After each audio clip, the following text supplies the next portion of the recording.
accepting what is. It's a new month today on Fortitude through Stoicism, and this is my 365-day journey of implementing the ancient philosophy of Stoicism into the life of this modern masculine man. This is a new month. It's November, and it's about acceptance. Amor fati. I love my fate. Coined, I believe, by Nietzsche. We will see. So today's lesson, accepting what is. And I will tell you before we go down this path, this has been probably one of the most impactful parts of Stoicism that I've recognized now. I've been doing this since the beginning of the year, basically. We started a little bit behind because of recording and doing these on YouTube or whatever, but again, we're into November now, so we're 10 months all the way through this. And of course, I've read other texts, and I've consumed a lot of stuff on Stoicism over the last year. Acceptance is one of the biggest principles that I've adopted. So let's get into it.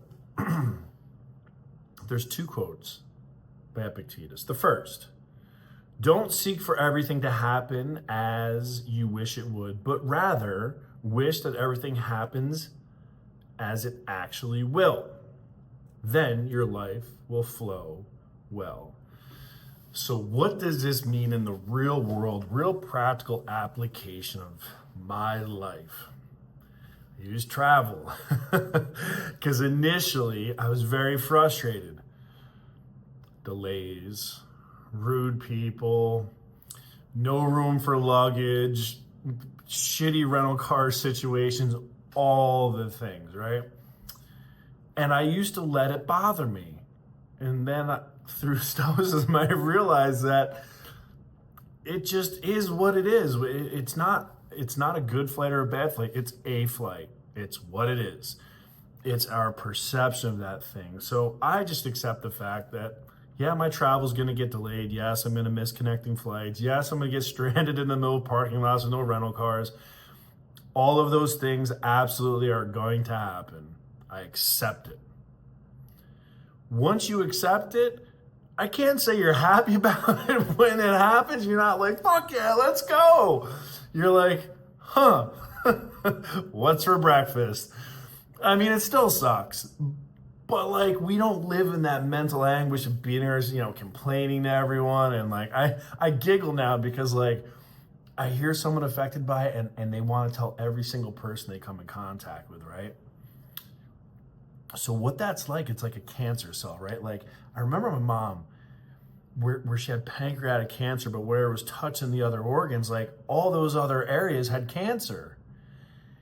Same shit with people, man. They're like cancer because they want to spew all their problems and all the adversity on everyone else. Like, listen, bud, everyone's been traveling, everyone's got their shit jacked up. No one cares. Like, no one really cares. Like, boo-hoo. So the second quote by Epictetus. It is easy to praise providence for anything that may happen if you have two qualities: a complete view of what has actually happened in each instance and a sense of gratitude. Amen. Without gratitude, what is the point of seeing? Without seeing, what is the object of gratitude? This is a beautiful thing because I also started to shift in this too. And I also this is something over the last 2 months. Again, I've really lived my life with an attitude of gratitude.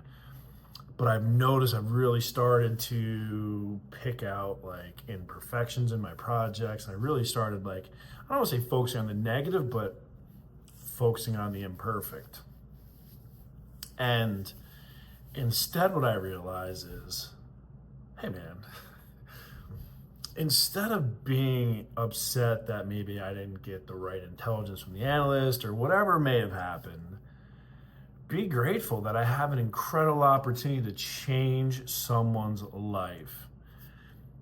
I'm given that opportunity 2 or 3 times a week to literally have a major impact. And if you're an entrepreneur, it's like your family and your business. Like the two most important things in your life is your family and your business, right?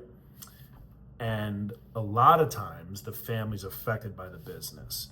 So I have the opportunity to change lives and save businesses 2 to 3 times a week. And it's a responsibility to take very seriously. I'm grateful for that opportunity because that's a flex for me. Like, I don't have a lot of skill in this world, but the business of the business is my skill and I understand it. So I may not be able to do the plumbing things, but I can run the plumbing company. I may not be able to fix the trucks, but I know how to manage the financials and the business operations and the sales plan for that business that fixes the trucks. So what I've realized is I'm grateful for my opportunities. I'm grateful for my skill set. I realized I was looking at I got this app, Pin Traveler. So I started keeping the pins of all the places I've been to visit clients. And I looked at the country and there's like a handful of states, like North Dakota, South Dakota, New Mexico. I think that's pretty much it. Like, that's it. But the rest of the states I've been, like, there's just pins everywhere. And I'm like, that's impact. I accept all of the things because it'll give me the opportunity for gratitude, right? I accept what it is. So Ryan Holiday continues here in the Daily Stoic. Remember, that's what I'm loosely following through this Stoic journey of mine. So what happened that we wish had not happened? Which is easier to change, the opinion or the event, right? So think about this. We want things to happen so bad and we get frustrated if they don't. Is it easier to change that event or just our opinion of the event? Like, is it easier to not give a shit? Like, truthfully? Or is it easier to get all of the moving pieces to actually fall in alignment for that thing to happen? So, and the most practiced Stoics take it a step further. Instead of simply accepting what happens, they urge us to actually enjoy what has happened, whatever it is. Nietzsche, many centuries later, coined the perfect expression to capture the idea, amor fati, a love of fate. It's not just accepting, it's loving what happens. So, give me an example. Awesome. I've had my wins, I've had my rough road along the way, but like, here's the thing, those are all amazing experiences. And I'm grateful. And I accept my path because without it, I would not be the man I am today. There's no way. Tested by fire, man. Forged in fire. No kidding. Iron. Just folded over and over and over. So it's easy. We wish for things to not happen, and then we get disappointed when they do. Or we wish for things to happen, we get disappointed when they don't. Instead of just accepting whatever it is, right? So, a couple different ways I look at this. Embracing the suck, right? It's all about falling in love with the journey, falling in love with the process. Man, I gotta tell you. So I've elevated my fitness, and in 2025, one of the things is peace is my theme. More peace, one more piece. And so what I'm doing is I'm eliminating things that destroy my peace, and shitty gyms destroy my peace, like, so now I go to Lifetime Fitness. It's a country club that has a weight room, essentially is what it is. And it's different, right? I